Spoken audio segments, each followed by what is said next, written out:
tasteless.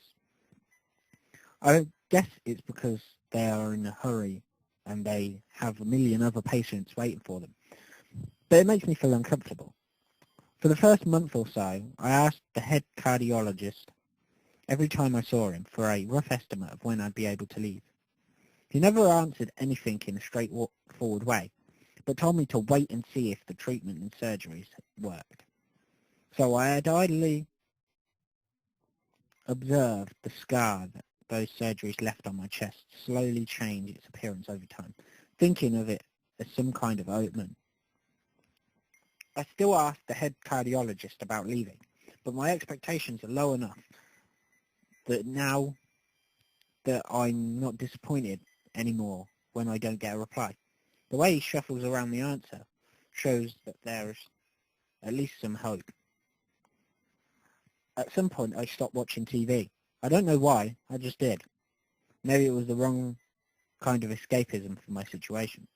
I started reading instead. There was a small library in the hospital, although it was more like a storeroom for books. I began working my way through it, one small stack at a time. After consuming them, I would go back for more. I found that I liked reading and think I even became a little bit addicted. I started feeling naked without a book in my hands. But I loved the stories. That was what my life was like. The days became increasingly harder to distinguish from each other, differing only by the book I was reading and the weather outside. It felt like time blurred into some kind of gooey mess, but I was trapped inside instead of moving within. A week could go by without me really noticing it. Sometimes I'd pause in realization that I don't know what day of the week it was. But other times, all the things that surrounded me would painfully crash into my consciousness, through the barrier of nonchalance I had set up for myself. The pages of my book would start to feel sharp and burning hot, and the heaviness in my chest would become so hard to bear that I had to put the book aside and just lay down for a while, looking at the ceiling as if I was going to cry. Oh God, I'm tired. It's 3 o'clock. But that happened only rarely, and I couldn't even cry. Today the doctor comes in and he gives me a smile. He seems excited, but not very. It's like he is trying to make an effort to be happy on my behalf. My parents are here. It's been a few days since I've last seen them. Both of them are even sort of dressed up. Is this supposed to be some kind of special occasion? It's not a party. There is this ritual the head cardiologist has. He takes his time sorting his papers and setting them aside as if to make a point of the pointlessness of what he just did. Then he casually sits down on the edge of the bed next to mine. He looks me in the eyes for a moment. Hello, Hasao. How are you today? I don't answer him, but I smile a little back at him. I believe that you can go home. Your heart is stronger now, and with precautions you should be fine. We have all your medication sorted out. I'll give your father the prescription. I don't know why I just did that voice for that in there.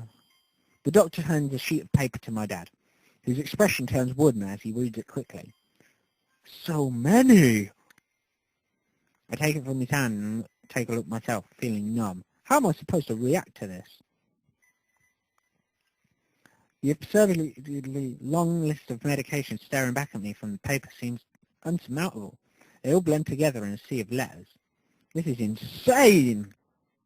Side effects, adverse effects, contradictions and dosages are listed line after line with cold precision. I try to read them, but it's so futile.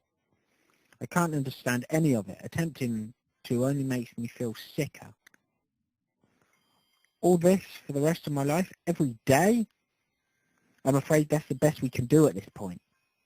However, new medications are always being developed, so I wouldn't be surprised to see that list fade over the years.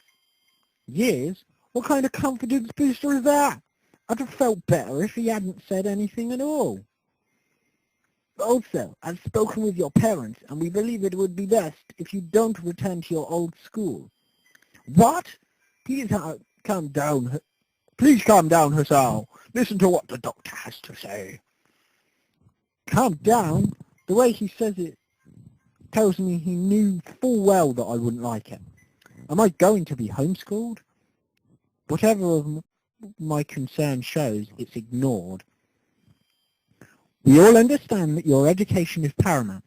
However, I don't think it's wise for you to be without supervision. At least not until we're sure that your medication is suitable. I'm not going to do voices for the doctor anymore. So I've spoken to your parents about a transfer. It's a school called Yamaku Academy, which specializes in dealing with disabled students. Disabled? What? Am I? It's a 24-hour nursing staff, and it's only a few minutes from a highly regarded general hospital. The majority of students live on campus.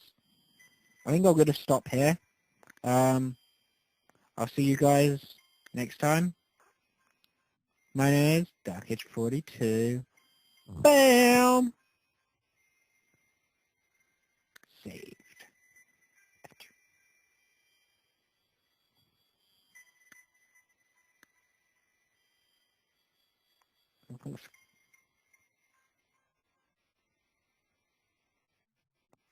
The hell's Hypercam?